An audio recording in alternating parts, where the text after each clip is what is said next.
نحمدہ ونصلی ونسلم علی رسولہ الکریم اما بعد۔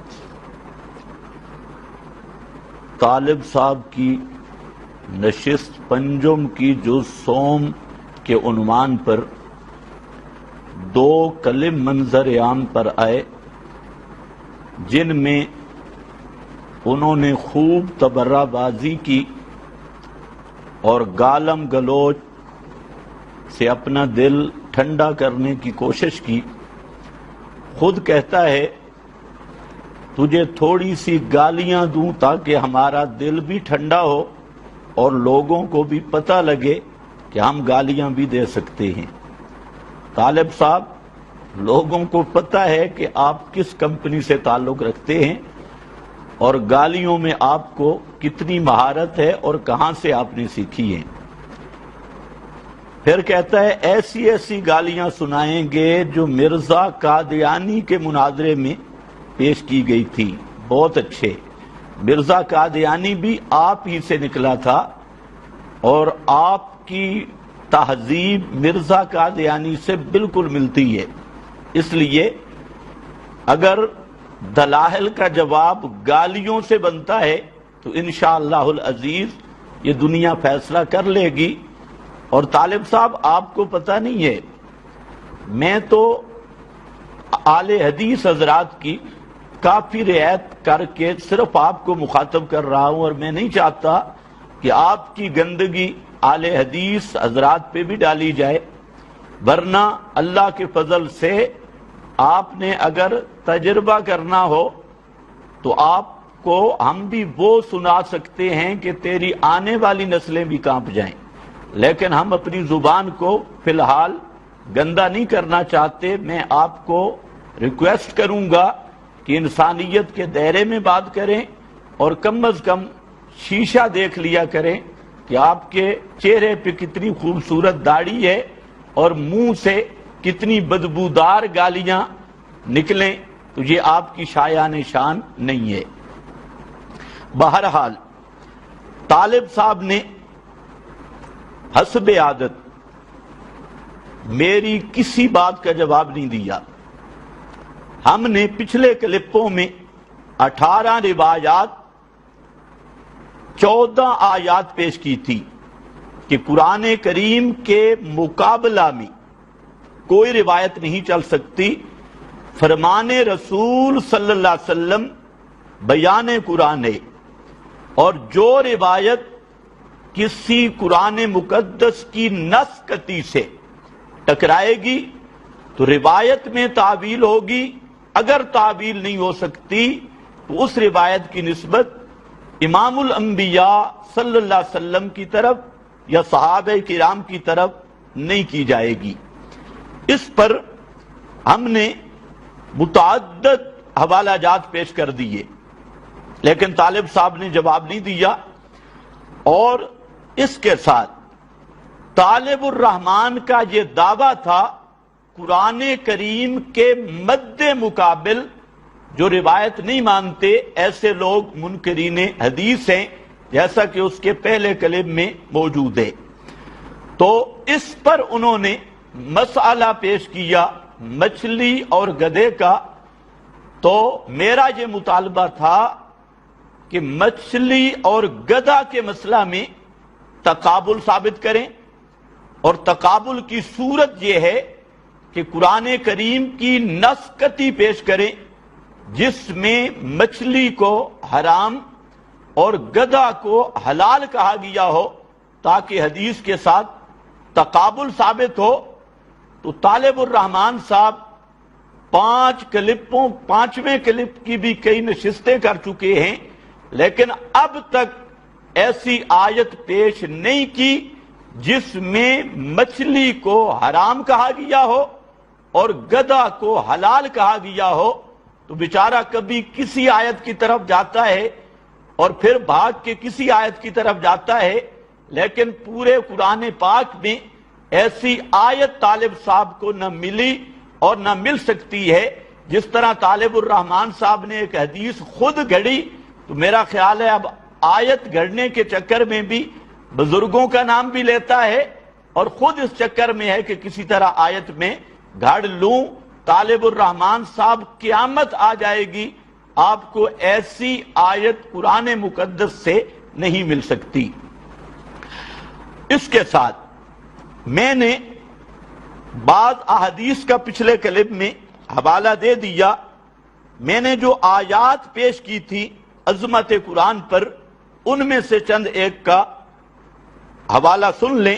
نمبر 1، میں نے قرآن کریم کی آیت کے کلمات پڑھے تھے، ذالک الکتاب لا ریب فیہ، کہ لا ریب کتاب وہ صرف قرآن ہے، قرآن مقدس کے علاوہ کوئی کتاب لا ریب نہیں۔ ذالک الکتاب، یہ وہ کتاب ہے لا ریب فیہ جس میں کوئی شک، شبہ، تردد اور کل کو اضطراب نہیں۔ یہ شان دنیا کی کسی کتاب کو نہیں۔ تو جب قرآن مقدس کے علاوہ کوئی کتاب لا ریب نہیں، تو کسی کتاب کی کوئی روایت وہ قرآن مقدس کے مد مقابل کس اصول سے قبول کی جائے گی، اور کون ایمان کا دعویٰ کرنے والا لا ریب کتاب کے مد مقابل روایت ماننے کی تعلیم دے سکتا ہے؟ طالب الرحمان نے اس کا جواب نہیں دیا۔ نمبر 2، میں نے آیت کے کلمات پڑھے تھے جس میں قرآن کریم کی صفت ہے کتاب عزیز۔ عزیز کا معنی ہے غالب۔ اگر قرآن مقدس کے مقابلہ میں راویوں کی بات مانی جائے اور قرآن مقدس پر راویوں کی بات کو حجت اور حاکم مانا جائے تو قرآن مقدس کی صفت کیسے رہے گی؟ یہ سوال تھا، طالب الرحمان نے جواب نہیں دیا۔ نمبر 3، ہم نے قرآن کریم کی شان میں آیت پڑھی تھی مہیمنن علیہ، کہ قرآن مقدس سب کتابوں پر کنٹرول کرنے والی کتاب، محافظ کتاب، نگران کتاب ہے، اور اگر کسی دوسری کتاب کی روایت کو قرآن مقدس کے سری نسکتی کے مقابل مانا جائے تو قرآن کی شان مہیمن کس طرح باقی رہے گی؟ طالب الرحمان صاحب نے جواب نہیں دیا۔ نمبر 4، ہم نے ثابت کیا تھا کہ قرآن کریم کی شان ہے الحکیم، اور حکیم کا معنی ہے حاکم۔ قرآن مقدس حاکم کتاب ہے۔ اگر راویوں کی روایت قرآن مقدس کے مد مقابل مانی جائے اور قرآن پر ان کو حاکم مانا جائے تو قرآن کی حاکمیت کا کیا معنی ہوگا، اور قرآن مقدس کی صفت الحکیم کا کیا معنی ہوگا؟ نمبر 5، میں نے سورہ یونس کی آیت پیش کی تھی جس میں قرآن مقدس کو تبدیل کرنے کا مطالبہ مشرکین مکہ اور ابو جہل کا تھا، اور آج وہی مطالبہ طالب الرحمان صاحب کا ہے کہ قرآن کو بدل دیا جائے گا اور روایت کے تابع کیا جائے گا۔ تو میں نے یہ سوال کیا تھا کہ جو ذہن ابو جہل کا ہے وہی ذہن طالب الرحمان کا ہے، وہ بھی کہتا تھا بدل ہو، اور یہ بھی کہتا ہے قرآن کو بدل دیا جائے گا، جبکہ اللہ رب العزت نے کسی مقام پہ فرمایا قل ما یکون لی ان ابدلہ من تلقاء نفسی، میرے محبوب فرما دیجئے کہ میرے اختیار میں نہیں یہ کہ میں قرآن کو بدل دوں اپنی طرف سے، ان اتبع الا ما یوحى الیہ، میں تو قرآن کا متبع ہوں، قرآن کے پیچھے چلنے والا ہوں۔ تو پیغمبر کریم سے یہ اعلان کروایا گیا کہ اللہ کے محبوب خود بھی قرآن کو بدل نہیں سکتے، قرآن کے مقابل نہیں آتے، قرآن کے تابع ہیں۔ اور طالب صاحب رافضی، شیعہ، قدری راویوں کو لے کر پھر رہے ہیں کہ ان کی روایتوں کو قرآن کے مقابلے میں مانا جائے گا، تو راوی شیعہ، قدری، ناسبی راویوں کی روایتوں کو قرآن کے مد مقابل ماننے والا وہ کس طرح مسلمان ہوگا؟ طالب صاحب نے جواب نہیں دیا۔ نمبر 6، میں نے آیت پڑھی تھی سورۃ النمل کی جس میں آ رہا ہے وَأُمِرْتُ أَنْ أَكُونَ مِنَ الْمُسْلِمِينَ وَأَنْ أَتْلُوَ الْقُرْآنَ، اور اتلوا کا معنی قرآن کی اتباع کرنا، قرآن کے پیچھے چلنا، یہ بھی معنی ہے کہ اللہ کے محبوب کو حکم ہوا ہے کہ میرے محبوب اعلان کر دو کہ مجھے اللہ نے حکم دیا ہے کہ میں قرآن کی اتباع کروں اور قرآن کے پیچھے چلوں۔ تو اگر روایات، راویوں کی روایات کو قرآن کے مقابل مانا جائے تو یہ اتلو والقرآن، اس کا کیا معنی بنے گا؟ طالب الرحمان صاحب نے جواب نہیں دیا۔ نمبر 7، میں نے سورۃ المائدہ کی آیت نمبر 47، 45، 44 پڑھی تھی، جس میں 3 فتوے لگائے گئے قرآن کے حکم کو نہ ماننے والے پر۔ ایک یہ وَمَن لَّمْ يَحْكُم بِمَا أَنزَلَ اللَّهُ فَأُولَٰئِكَ هُمُ الْفَاسِقُونَ، جو ما انزل اللہ، کتاب اللہ کا فیصلہ نہیں مانتا تو وہ فاسق ہے۔ اور دوسرے مقام پہ اولئک هم الظالمون، فاولئک، کہ وہ جو قرآن اور کتاب اللہ کا فیصلہ نہیں مانتا وہ ظالم ہے۔ اور تیسرے مقام پہ فرمایا وَمَن لَّمْ يَحْكُم بِمَا أَنزَلَ اللَّهُ فَأُولَئِكَ هُمُ الْكَافِرُونَ۔ طالب صاحب توجہ، اولئک هم الکافرون، جو قرآن کا فیصلہ نہیں مانتا تو وہ لوگ پکے کافر ہیں۔ اب یہ فتویٰ میرا نہیں، یہ فتویٰ اللہ کے قرآن کا فتویٰ ہے۔ تو اگر رافضی شیعہ قسم کے راویوں کی روایتوں کو قرآن پہ حاکم مانا جائے اور قرآن کے مد مقابل مانی جائے تو من لم یحکم بما انزل اللہ فاولئک هم الکافرون فاولئک هم الفاسقون فاولئک هم الظالمون والا فتویٰ یہ کس پہ لگے گا؟ آپ نے اس کا جواب نہیں دیا۔ میں نے آپ کے سامنے نمبر 10 آیت پڑھی تھی پیغمبر کی شان اور منصب پر کہ نبی کریم صلی اللہ علیہ وسلم کی شان قرآن کا مقابلہ کرنا نہیں، پیغمبر کی عظمت یا منصب قرآن کا مقابلہ کرنا نہیں ہے بلکہ قرآن کا بیان ہے۔ میں نے سورۃ النحل آیت نمبر 44 پڑھی تھی وَأَنزَلْنَا إِلَيْكَ الذِّكْرَ لِتُبَيِّنَ لِلنَّاسِ مَا نُزِّلَ إِلَيْهِمْ، کہ پیغمبر کی شان مفسر قرآن ہے، شارح قرآن ہے، تو پیغمبر کبھی قرآن کا مقابلہ نہیں کرتا۔ جبکہ طالب کہتا ہے کہ جو قرآن کے مقابلے میں روایت نہیں مانتا وہ منکر حدیث ہے۔ تو طالب صاحب اس آیت کے ہوتے ہوئے آپ کس طرح ایمان کا دعویٰ کریں گے؟ اور نمبر 11 میں نے آیت پڑھی تھی وَيُعَلِّمُهُمُ الْكِتَابَ وَالْحِكْمَةَ، پیغمبر کی شان قرآن کا پڑھانا اور قرآن سنت کی تعلیم، قرآن و سنت کی تعلیم ہے۔ تو الحکمہ یہ فہم قرآن یا سنت سے اس کی تعبیر ہو، جو بھی ہو، تو یہ آیت بھی بتاتی ہے پیغمبر کا منصب قرآن کا مفسر ہونا، قرآن کا شارح ہونا یہ ہے۔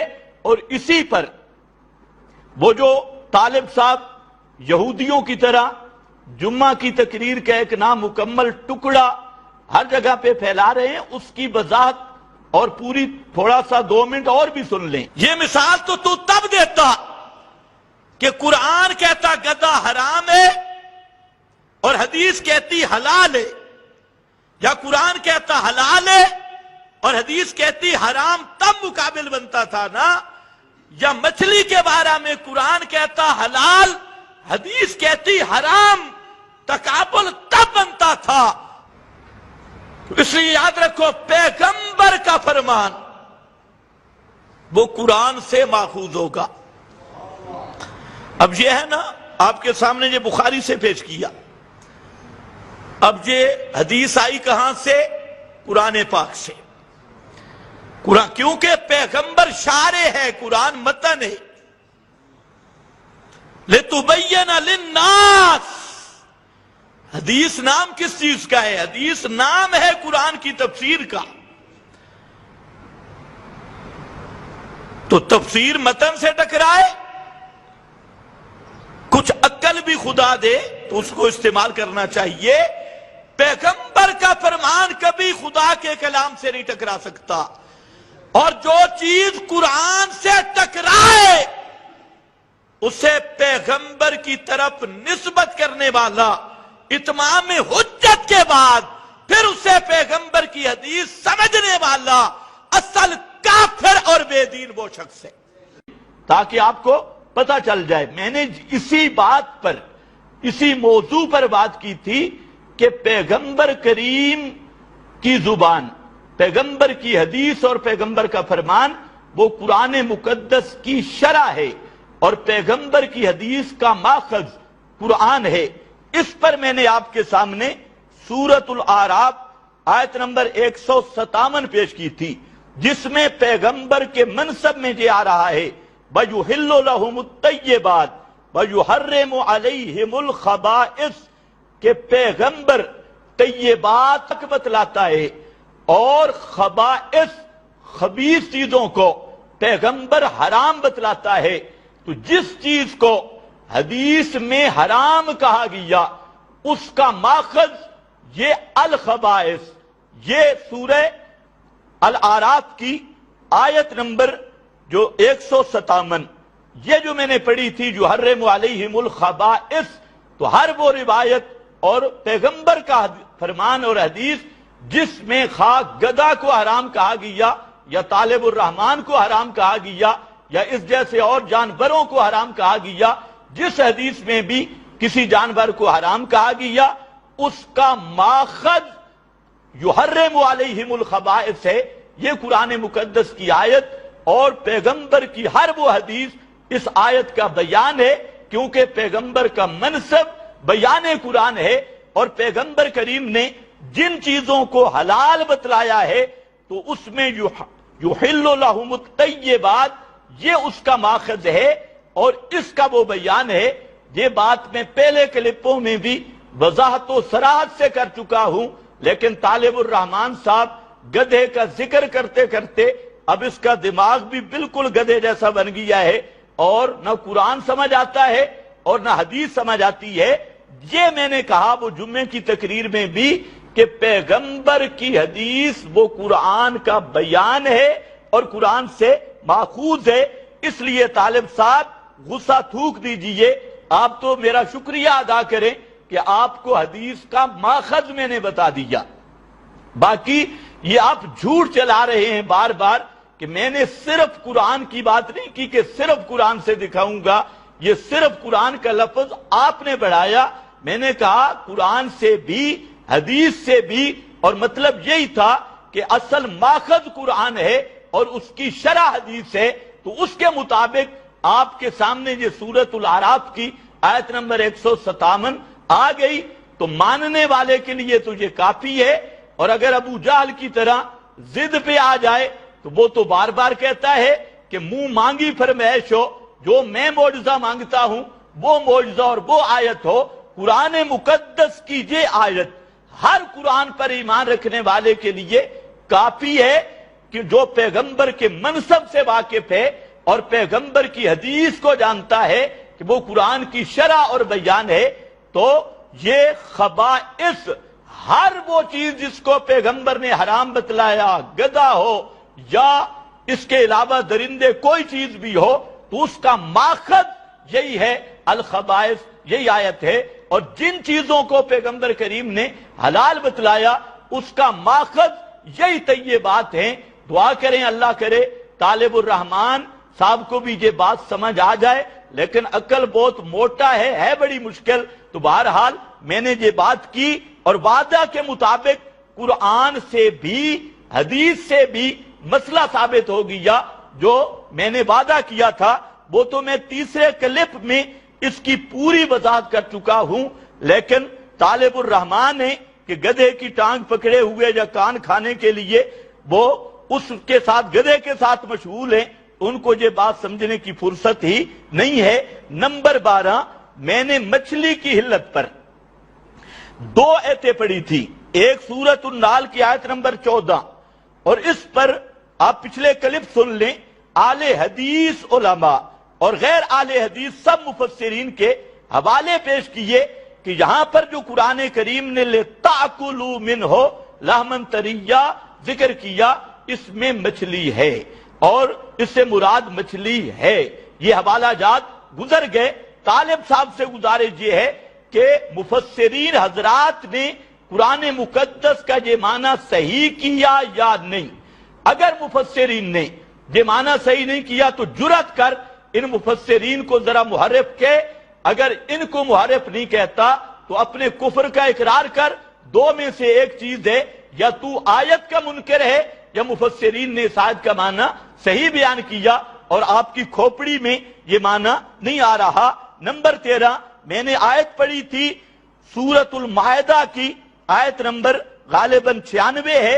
احل لکم صید البحر وطعامہ، اور اس پر اہل حدیث علماء کے 5 سے زائد حوالے میں نے ذکر کیے، اور غیر اہل حدیث مفسرین حضرات حتیٰ کہ ابو بکر صدیق، حضرت عبداللہ ابن عباس، صحابہ سے یہ پیش کیا، اور آپ کے نواب صدیق حسن خان کی تفسیر کے حوالے سے صحابہ تک اس آیت کا معنی یہی کرتے ہیں کہ اس سے مراد مردہ مچھلی کا حلال ہونا ہے، اور وہ قرآن مقدس کی آیت کی روح سے مچھلی کو حلال قرار دے رہے ہیں. لیکن طالب صاحب اگر ضد نہ ہو تو یہ دونوں چیزیں آ گئی ہیں، لیکن ضد ہو تو ضد کا تو علاج ہی جہنم ہے، جہنم سے پہلے کوئی علاج نہیں. تو بہرحال طیبات سے بھی مچھلی کی حلت ثابت ہو گئی، خبائث سے گدے کی حرمت بیان رسول سے ثابت ہو گئی،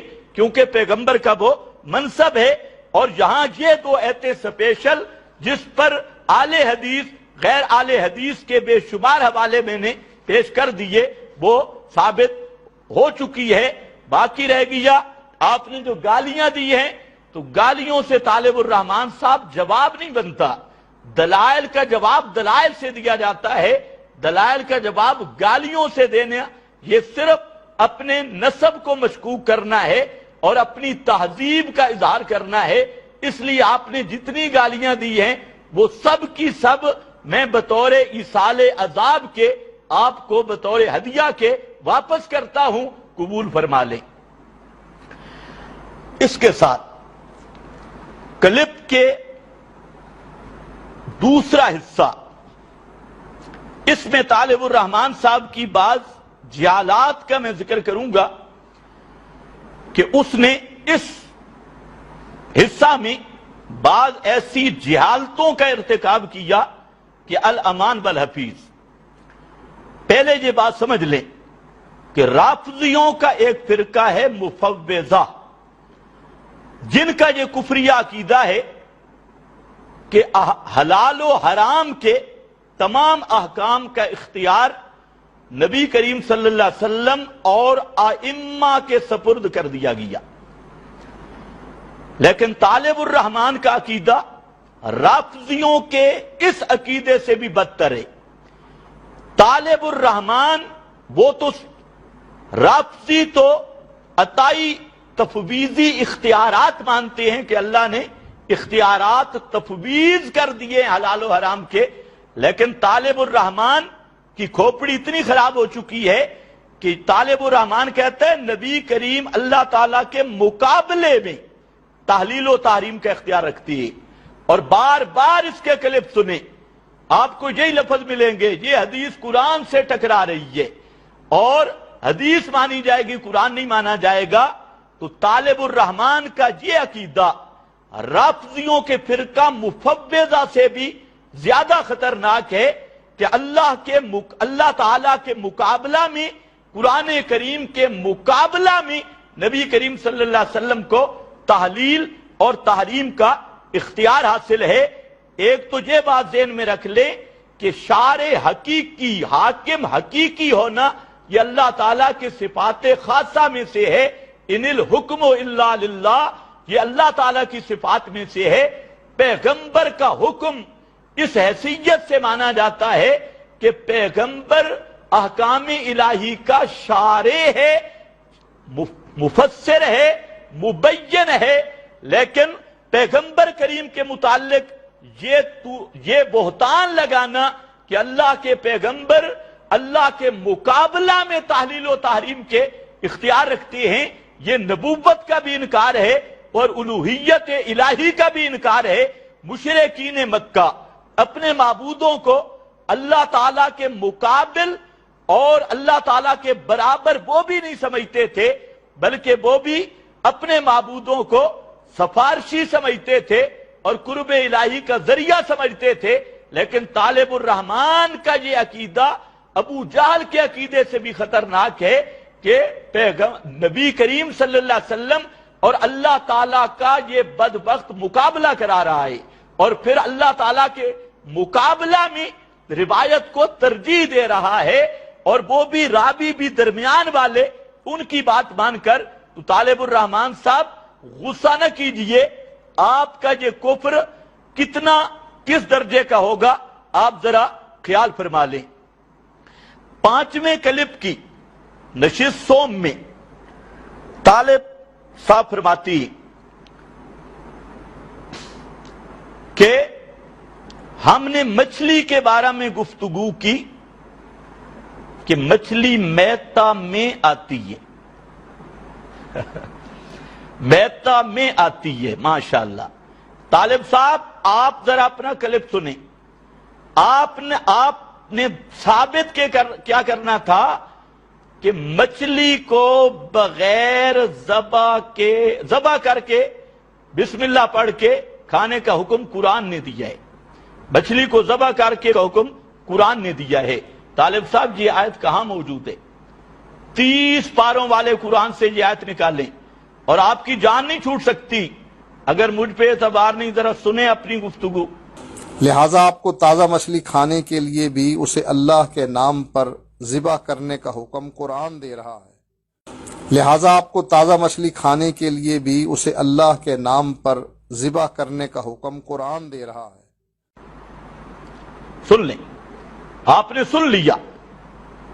اب نمبر 2، آپ کہتے ہیں کہ مچھلی میتا میں آتی ہے۔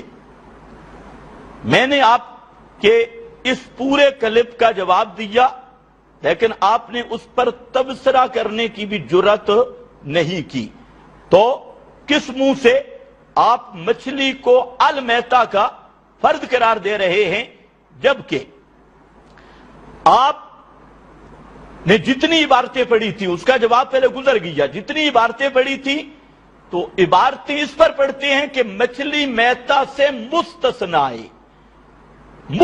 ہے، اور نتیجہ یہ نکالتے ہیں کہ مچھلی میتا میں داخل ہے۔ اللہ تجھے عقل دے، جب خود آپ نے ساری عبارتیں اس پہ پڑھی ہیں کہ مچھلی میتا سے مستثنا ہے، تو پھر اس کا نتیجہ کیا نکلے گا کہ مچھلی میتا میں داخل ہے؟ کچھ عقل کیجئے اور کچھ سمجھداری کی بات کیجئے۔ مستثنا کا اور تقابل کا معنی کسی سے پوچھ لیں۔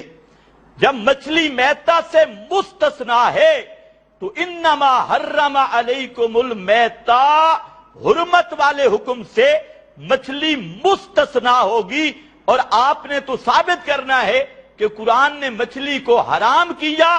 عبارتیں آپ وہ پیش کر رہے ہیں کہ مچھلی اس حرمت سے مستثنا ہے، خارج ہے، تو دماغ آپ کا اتنا کام نہیں کرتا کہ آپ اپنے خلاف ساری عبارتیں پیش کر کے اور نتیجے اپنی طرف سے الٹے نکال رہے ہیں، اور آپ کو شرم تک بھی نہیں آتی۔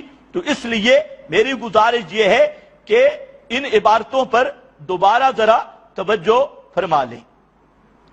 طالب الرحمن صاحب تو جہالت کا ایک شاہکار ہے، اور ایسا جہل مرکب ہے کہ آپ نے ان کی یہ جہالت دیکھ لی کہ دعویٰ یہ ہے کہ مچھلی المیتا میں داخل ہے، اور دلیل دیتا ہے، عبارتیں جو پیش کر رہا ہے تو اس میں سب آ رہا ہے کہ مچھلی المیتا سے مستثنا ہے۔ اب اس کو اتنی سمجھ بھی نہیں، تو اہل علم کے فائدہ کے لیے میں چند باتیں عرض کرتا ہوں۔ اگر طالب الرحمن میں بھی ضد نہیں اور کچھ نہ کچھ علم